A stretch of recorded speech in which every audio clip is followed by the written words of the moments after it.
Amen. Miarabantsika rehetra amin'ny anaran'i Jesosy Kristy Tompo ry havana, mampitombona amintsika mandrakariva ny fahasoavana sy ny fiadanana avy amin'Andriamanitra iray, ary koa ny firaisana amin'ny fanahy masina.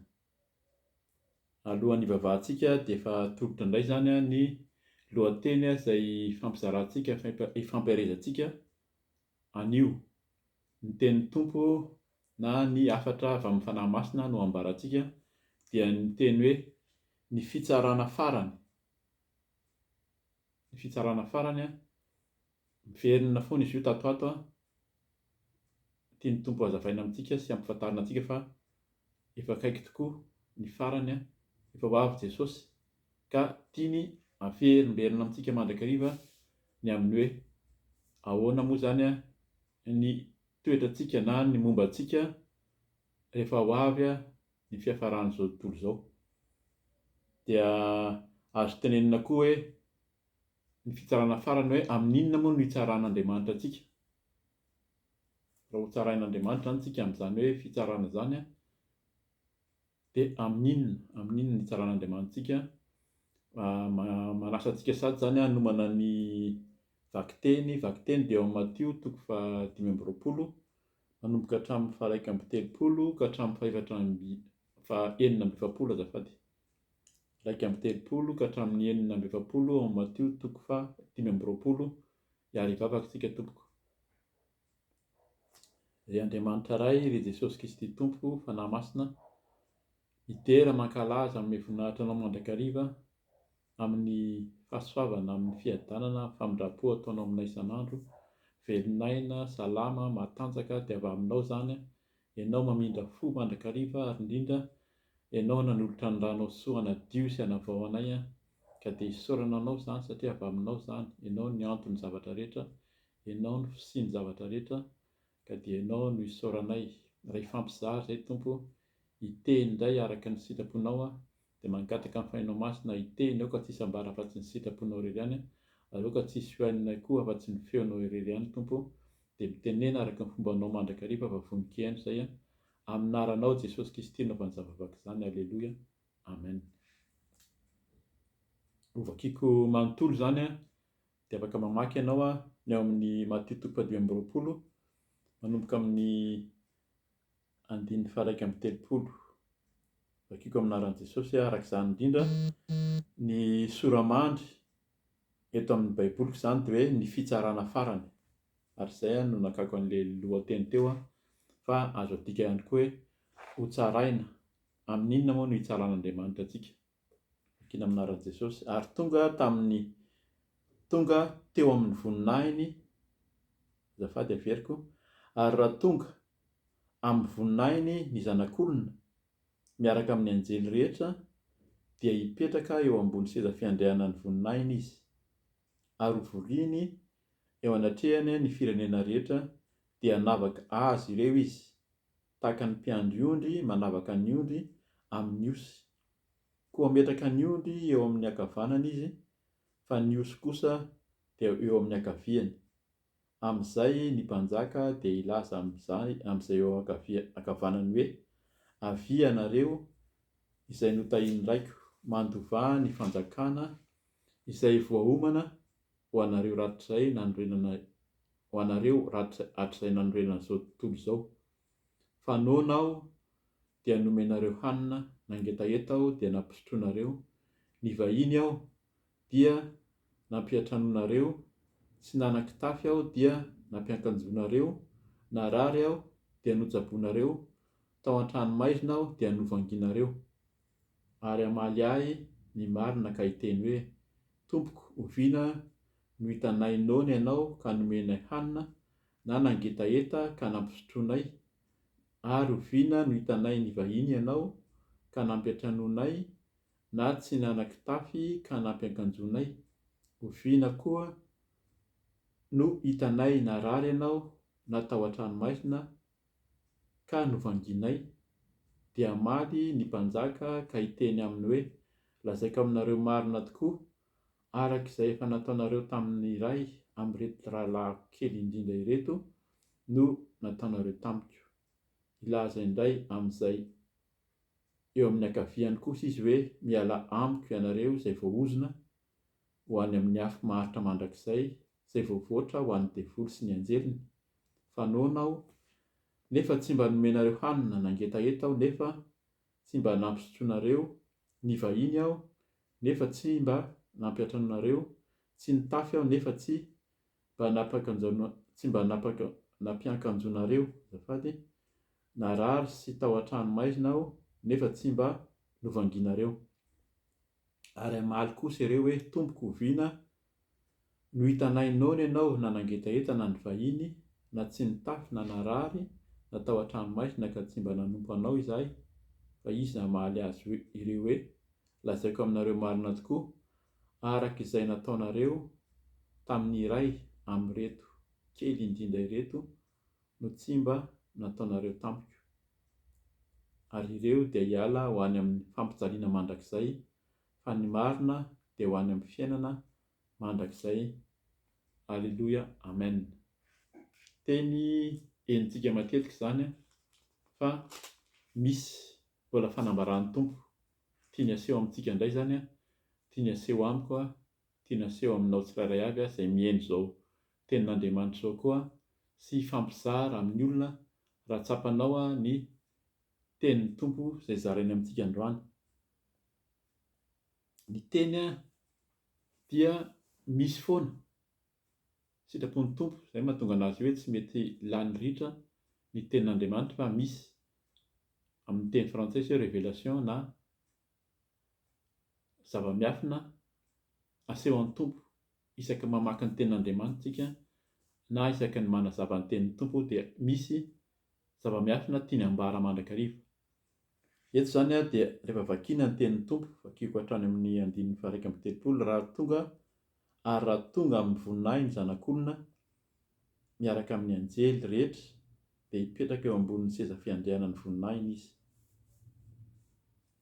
Eto Jesosy anisan'ny toriteny na fampianarana farany, lazaina fa farany mihitsy amin'ny nandro Tamatio azy zany, io fampianarana io lazainy tamin'ny mpianatra alohan'ny samborana azy. Tao inanio izy dia tsy nampianatra intsony, betsaka ny fampianarana ataon'i Jesosy eo alohan'io ary dia manome fanoharana betsaka izy, fanoharana ny amin'ny talenta, fanoharana amin'ny firy-dimy folo. Reny rehetrarehetra reny dia araka ny fampianarana efa nizaraintsika ihany koa, dia efa mampianatra antsika hiomana ny amin'ny farany, ny amin'ny fitsaran'Andriamanitra, hoe ho anisan'ny ho tafiditra ve tsika, anisan'ny hampakarina ve raha tonga tokoa ny tompo, dia anisan'ny hakarina fa inona no toetra tokony hananana alohan'ny hakarina. Dia izay zany hoe mila fantarina fa ho hipetraka amin'ny toerany amin'ny voninahiny ilay zanak'olona. Jesosy moa zany no antsoina ihany koa zanak'olona. Betsaka ny tenin'Andriamanitra azo raisina amin'izany fa tsy handeha lalina amin'izay tsika fa ny amin'inona no hitsaran'Andriamanitra antsika. Ity zany misy fitsarana maro, ny fitsarana farany mety fitsarana, misy koa zany fitsarana efa apetraka ny tompo sady. Ety amintsika amin'ny fahavelomantsika izao dia efa tsaraina sady tsika. Ny tsaranantsika dia aseho an'eo zany vakiantsika ny tenin'Andriamanitra. Jesosy moa zany dia hipetraka eo amin'ny voninahiny izy, ary ny anjely sy ny olo-masina dia ankalaza azy. Azontsika vakiany zany any amin'ny Apokalipsy 1:20-2:20 mampiseho ny nasehon'ny fanahy masina ihany koa any Jaona ny amin'ny voninahitr'Andriamanitra any an-danitra. 2:30 Ary hovoriana eo anatrehany ny firenena rehetra dia navaka azy ireo izy, tahaka ny mpiandry ondry manavaka ny ondry amin'ny osy. Amin'izany dia niza ny firenena rehetra zany, tsisy eto zany hoe ny firenen'ny Israely na ny firenena Europeana na ny firenena Afrikana na ny firenena Aziatika na firenena hafa izay fantatritsika. Izay ihany no antsoina fa ny firenena rehetra, niza zany ny olona rehetra dia ho antsoina eo anatrehan'ny tompo amin'ny fitsarana farany. Satria efa amin'izao andro izao izay heverentsika hoe andro farany, averina foana fa tsy farandro, fa andro farany izao efa ho avy ny tompo, dia heverina fa efa maro na efa tonga amin'ny olona tsirairay avy ny tenin'Andriamanitra Satria izany no tenin'ny tompo hoe rehefa voatory, rehefa ambara sy rehefa mahafantatra maheno daholo ny olona dia ho avy izy ary ho avy hiaraka amin'ny fitsarana. Dia eto izy inona no ataony? Hanavaka izy. Misy anankiroa izany ny zavatra avahany dia ny iray ohatra izy hoe manavaka ny ondry amin'ny osy. Izany hoe amin'ny fanarahana ny tompo izany dia eto misy endrika anankiroa. Ny ondry sy ny osy reto dia olona efa nanaraka. Misy anankiroa izany ny fampirirana raisintsika eto. Betsaka ny olona efa mahafantatra an'i Jesosy, mahafantatra ny tompo, mahafantatra an'Andriamanitra. Reny dia misy olona izay mandeha araka ny fony, araka ny sitrapony ihany azo lazaina hoe mafiloha. Eto izany dia ny olona atao hoe mafiloha, izay mafiloha tahaka ny heverina tahaka ny osy. Fantatsika ny osy raha miompy osy tsika, mahafantatra natao hoe osy dia izany ny fomba fiadin'ny zareo ireo amin'ny lohany. Ary ny olona mafiloha tsy mety mankatoy ny tenin'Andriamanitra no lazaina hoe osy. Ny ondry dia araka ny tenin'i Jesosy hoe ny ondry dia maheno ny feony. Izy dia atao hoe ilay mpiandry ondry, mpiandry tsara, dia ireo ondry ireo mankatoy ary mihaino ny feony, fantany ozy izy ny feony, sady mahafantatra ny feon'ilay tompony izy no fantatry ny tompony koa ny ondry tsirairay avy. Dikan'izany izay olona mankatoy, olona manaiky ny tenin'Andriamanitra tamin'ny zanak'Israely rehefa nanome fampatokiana azy.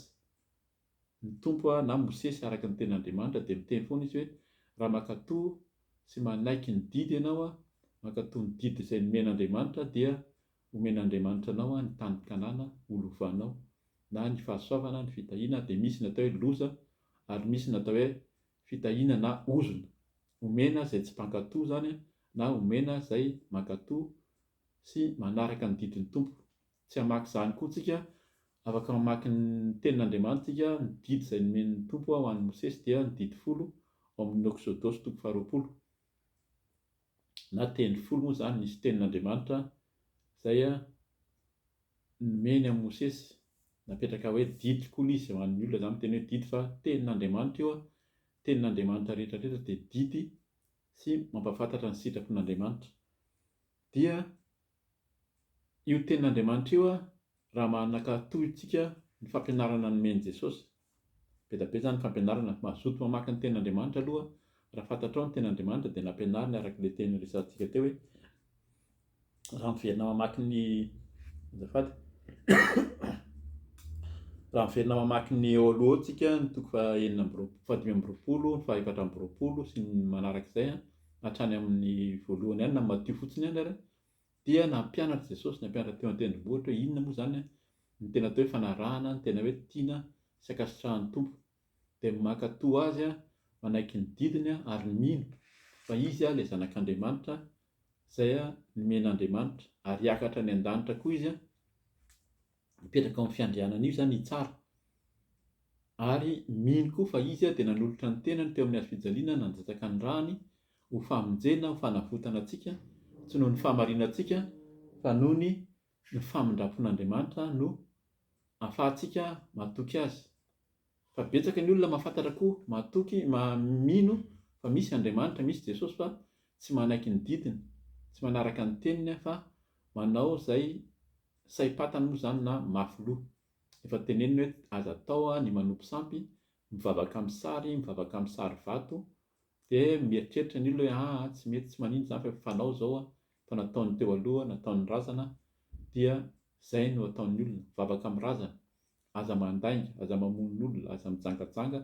Teneniny izany raha manaiky izany izany tsika, izay tsika ilay antsoina hoe ondry, izay apetraky ny tompo eo amin'ny ankavanana. Ary ny osy dia izay mafiloha na mbola tsy naheno izy, araka ny tenintsika teo, aheno daholo ny olona fa mafiloha ny olona, na maheno fa miala, na tsy mety mankatoy dia izay no atao hoe osy. Izay izany aloha dia fanankiray isehoan'ny fitsaran'Andriamanitra amin'ny farany.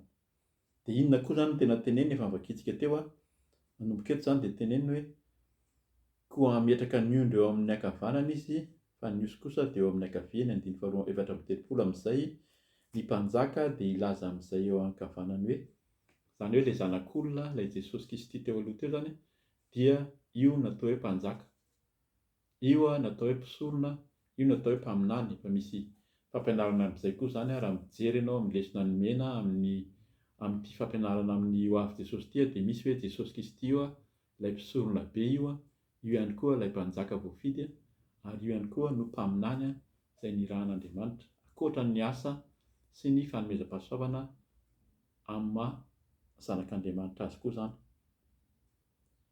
Dia izy antsoina hoe mpanjaka ozy izy avy ozy milaza ny ondry zany izay eo amin'ny ankavanany hoe avy ianareo izay notahiany raiko mandovany fanjakana izay voahomana ho anareo hatrizay nanorenana izao tontolo izao. Ay zany i fanjakana ny lanitra izay teneniny any amin'ny farany io fa ny marina ho any amin'ny fiainana mandrakizay ilay lanitra fiainana mandrakizay io efa voahomana izy io, mbola tsy ary izao rehetra izao mbola tsisy ninona ozy izy tetỳ amin'izao tontolo izao dia teo Andriamanitra ny fanan'Andriamanitra efa teo ary Andriamanitra efa nisy ny fiainana mandrakizay dia efa misy fa ny teny izy dia nisy izao rehetra izao misy ny tany misy ny mazava izay no nampiasian'Andriamanitra azy zany ao anatin'ny finoana daholo zany fa raha tsy mino zany tsika dia apetraka amin'ilay antsoina hoe osy ihany koa fa toizantsika ny tenin'ny tompo. Inona moa zany ny teneny an'ilay hoe efa voahomana ho an'ny olona izay mankatoy ny teniny koa sy manao ny sitrapony ny fanjakan'ny lanitra ny fiainana mandrakizay.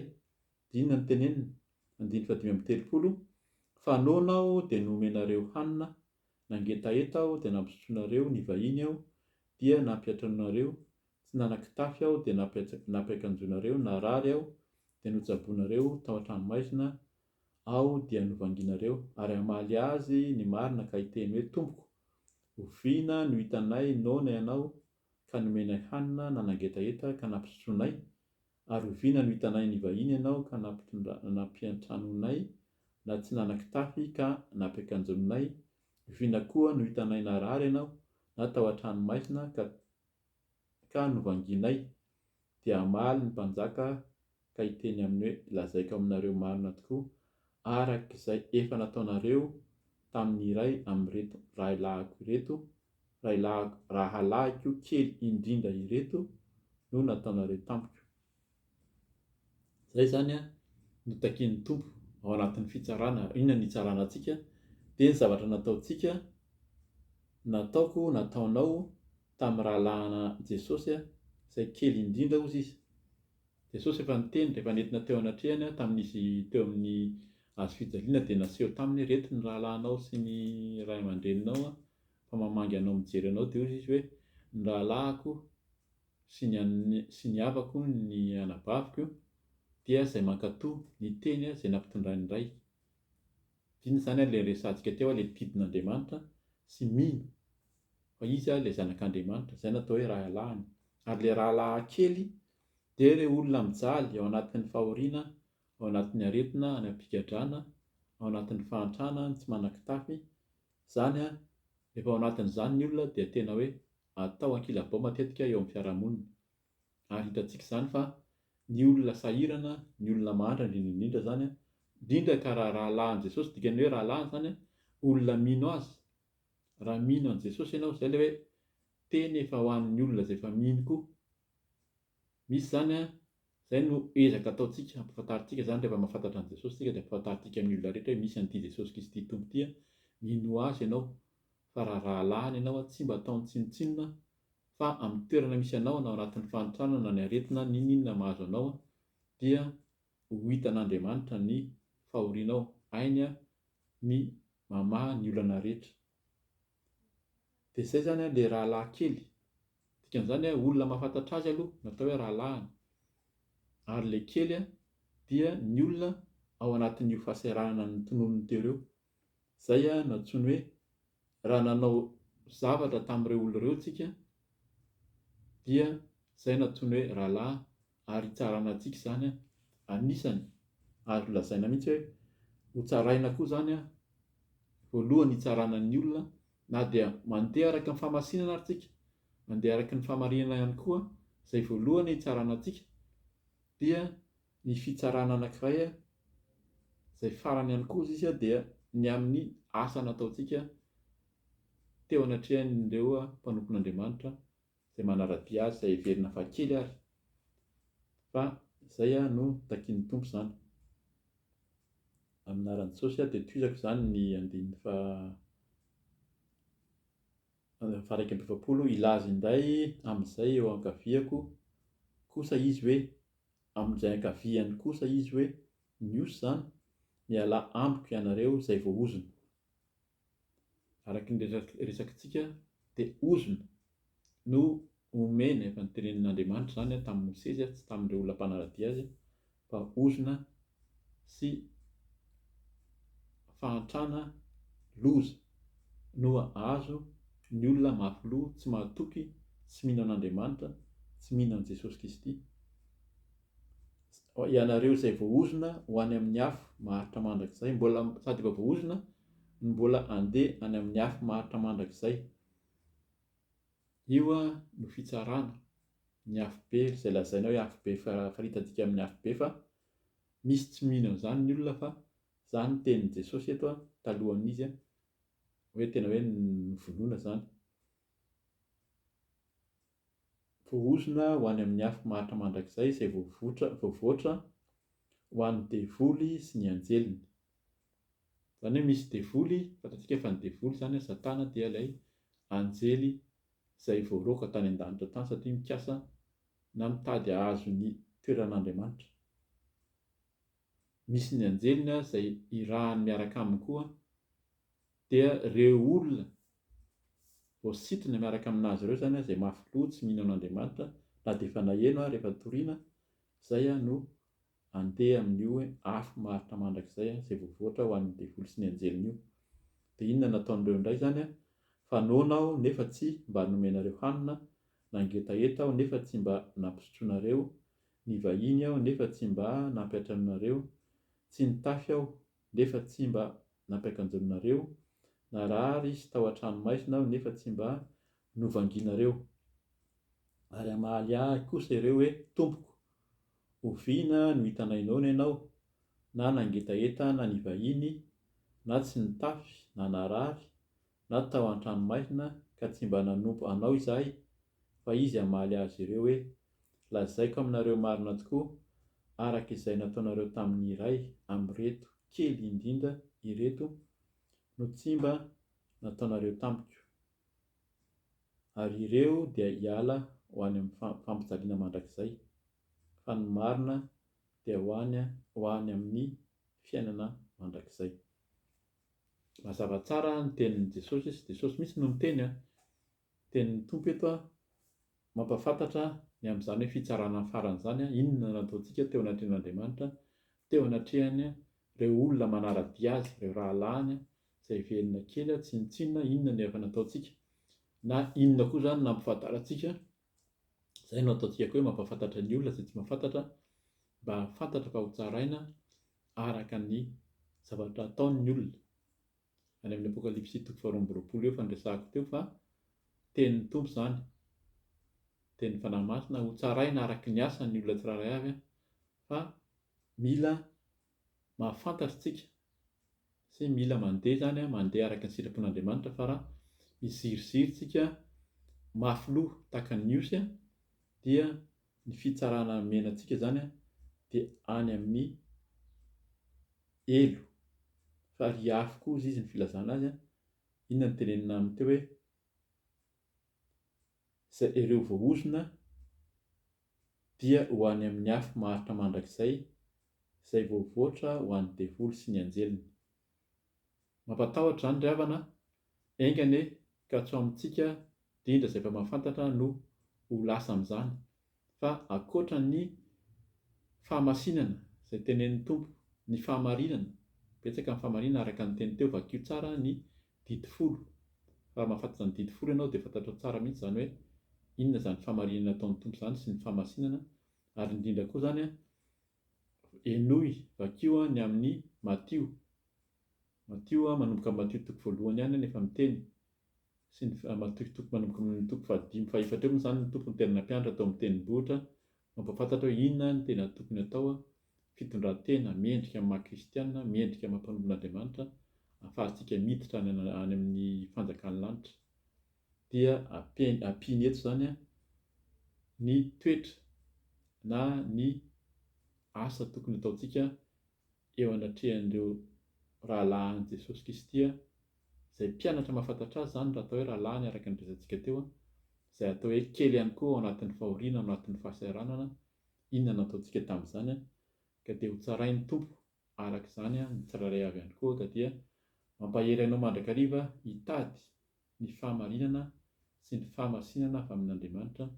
Engany ny tenin'Andriamanitra hiasa amintsika tsirairay avy dia voninahitra ho an'Andriamanitra irery ihany. Dia raina mandrakizay ny tompo dia manao velomanao aminaran'i Jesosy raha sitrapon'ny tompo moa zany dia mbola eo aneto foana isika mandra-piaviny. Manao velomanao tompoko.